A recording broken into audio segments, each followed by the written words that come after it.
తమ్ముడు మస్తు కష్టపడ్డావు కదా, ఇదంతా నీట్గా చేసినావుగా.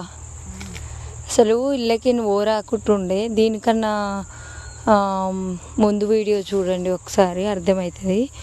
అట్లుండే ఇదంతా. దీని కింద లింక్ పెడతాను చూడండి. ఎంత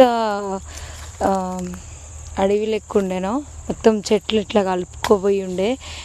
ఈ చెట్టు అసలు నిమ్మ చెట్టే కనపడకుంటుండే. అలాంటిది మా తమ్ముడు అయితే మంచిగా నీట్గా చేసిండు.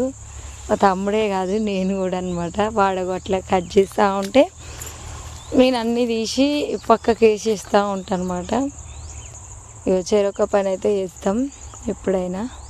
కత్తిరిరగొట్టేవు అవన్నీ తీసి